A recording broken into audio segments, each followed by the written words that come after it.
Yes, But sir. today, just like yesterday, I said most people probably have some idea where I land on reparations. Yes. And don't nobody have any fucking idea where you at with it. Right. They might We have don't need it. some thought. We don't. We don't need it.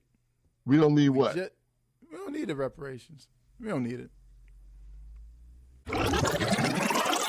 All right. We don't need it. I just. I don't want nothing from them. Like I told you before yesterday. It's always gonna. If they give us anything, there's always some shit behind it. I'd rather have it in a different way. We kind of agreed on business part of it. You know what I mean? In some kind of form of business, like a business loan, maybe not a business loan, but you know, if you want to start a business up, this would be dope. They can hook us up with something little taste. That'd be dope. But then you mentioned not a lot of us are going to be in business or be business minded.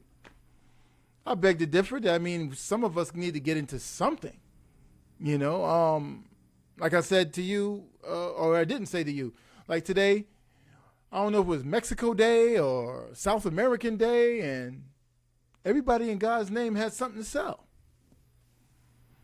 Everybody in God's name had something to sell. Not saying that their business officially with a tax ID, but they have something to sell. You know what I mean? Not saying they have an entrepreneurial type of thing with them, but they got something to sell. You can go down any one of these blocks, man, from, if you guys don't live where I live, but wherever, pick your block. Every other block had something to sell. That was south of the border. Argentina, flag, a Mexican. I think it was mainly Mexico at this point. Mexican stuff. They got the juices going. Hey, at AutoZone in North Brunswick, bro. Man parked up with his daggone watermelon truck. Parked up at an AutoZone. Okay. You see what I'm saying? I mean, don't get me wrong. I like it. I love it. I love it. But what does any of this have to do with reparations? Well, we ain't doing that shit. We ain't doing what? None Watermelon of that. trucks? We We ain't got doing none of that. watermelon trucks. There's No, always no, a no, no. hustle there. Martin, Where? Not here. Not where I'm at. Not where I'm at. again, your demographic, man. You keep talking about where you at, but you are in Tijuana. You live in Mexico. For all intents and purposes.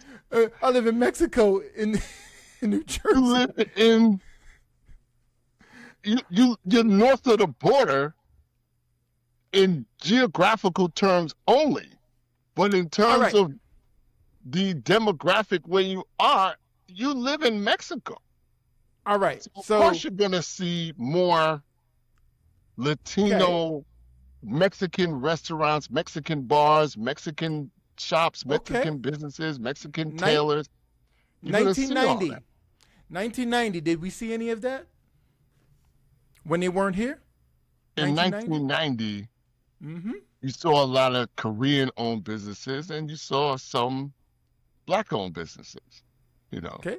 you certainly 1990. saw So more. from 1990 to now, there was no growth. There's actually a degress. So 1990. So now in our area where we are at this time, 70s is where we had things going on.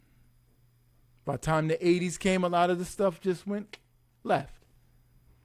There was a cleaners on Remsen Avenue, a black-owned cleaners. Actually, my aunt used to date the man, so she told me a few of these things. And we had a whole bunch of bars. We had every goddamn bar. We're down to 0 bars now, owned. So, like, it's one thing to say we used to have and now we don't have, right? Right. But then you have to dot that straight line because you're not you, but the world, right, would say, here's the straight line, right? Okay, now I'm gonna dot that line with if you're sending your kids to college, you don't expect them to graduate and come back and run your bar. And you have the money to do so, so you send them to college because you own a bar. And now you sell the bar, you take all that cash and you move out of the neighborhood.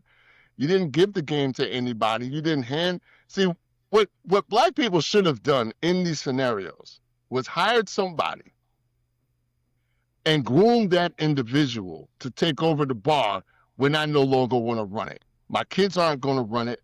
I'm not going to be here forever. I'm going to groom an individual in the black community to take over the bar. That's what should have happened.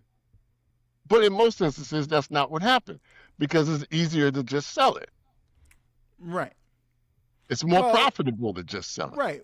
But now, to speak on just that part right there, I know of two people, non-black, non-white.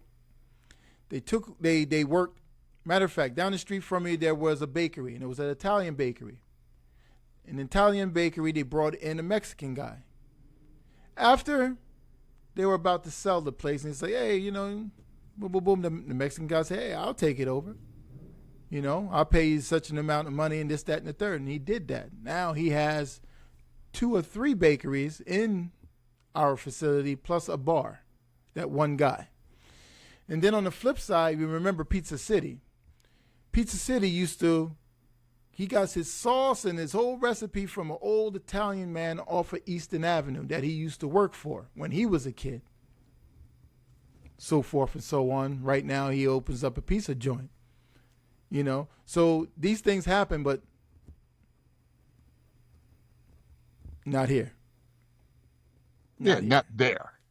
Yeah. But again, you're talking about the African American population in New Brunswick is nominal. By percentage, you probably capture less than 25% of the overall New Brunswick population. But even if that's true or not true, it's irrelevant. All you know is that a Mexican guy worked at a bakery and now he owns the bakery. Right. What other details do you have to illustrate this story to make a point other than he did it and black people don't?